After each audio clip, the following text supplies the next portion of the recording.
যখন আমাদের কলেজে এই ঘটনাটা ঘটে তখন আর্মিরা সবাই সব কিছু ব্লক করে দেয়। আচ্ছা মানলাম, প্রথমেতে আমি খুশি হয়েছিলাম যে ঠিক আছে আর্মিরা রেস্কিউ করছে, আমাদেরকে বের করে দিচ্ছে তাদের তদন্তেতে বা তাদের রেস্কিউতে যাতে কোনো ক্ষতি না হয়।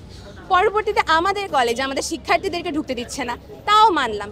কিন্তু যারা শিক্ষার্থীদের বাবা মা, আমাদের নিজেদের জুনিয়ররা মারা গিয়েছে, আমাদের বুক ফেটে যাচ্ছে, আমরা কষ্ট প্রকাশ করতে পারছি না।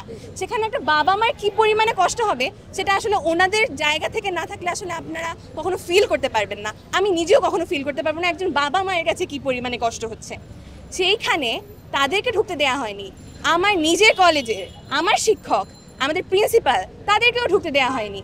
ইনফ্যাক্ট আমাদের প্রিন্সিপাল রাত পর্যন্ত ছিল, সারা রাতে তিনি কলেজের ভিতরে মানে কলেজ থেকে বের হয়নি, তার বাসায় যায়নি যে তার শিক্ষার্থীদের কি হচ্ছে, তার বাচ্চাদের কি হচ্ছে। আফটার অল আমাদের শিক্ষকরা আমাদেরকে নিজেদের বাচ্চাদের মতোই ভালোবাসেন, সেখানে কাউকে ঢুকতে দেওয়া হয়নি। কিন্তু যখন আমাদের লিডার্সরা আসছে তাদেরকে ঠিকই ঢুকতে দেওয়া হয়েছে। আমি মানলাম তারা আমাদের লিডার্স, তারা আমাদের সহানুভূতি দেখাবে, তাদের রাইট অবশ্যই আছে।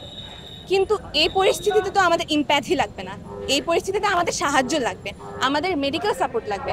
আমি যখন আমার বার্ন পেশেন্টদেরকে, আমার বার্ন ছোটো ছোটো ভাই বোনদেরকে নিয়ে আসছিলাম, তখন দেখলাম যে রোড পুরা ব্লক।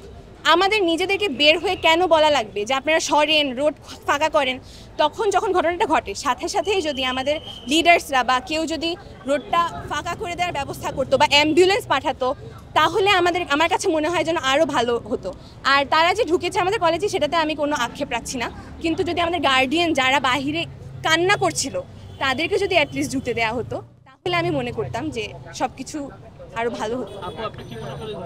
ওখানে আমরা দেখেছি সেনাবাহিনী আসলে সাংবাদিকদের ঢুকতে দেয় না, ধাক্কা দিয়ে বের করে দিয়েছে।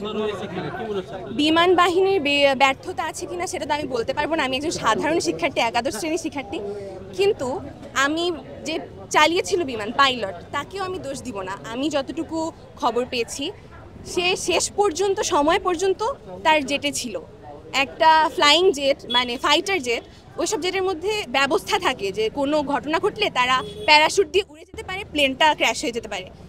পাইলট চাইলে নিজের জীবন বাঁচাতে পারত, কিন্তু সে শেষ পর্যন্ত প্লেনে ছিল। সেও জানতো যে এটা একটা মানে শিক্ষা প্রতিষ্ঠান, তো সে চাইলেই হচ্ছে বেঁচে যেতে পারতো, নিজের জীবন বাঁচাতে পারতো, কিন্তু সে শেষ পর্যন্ত সময় পর্যন্ত ছিল আমাদের কথা ভেবেই, সাধারণ বাচ্চাদের কথা ভেবেই। তো আমি কখনোই একটা পাইলটকে দোষ দিব না এই ক্ষেত্রে।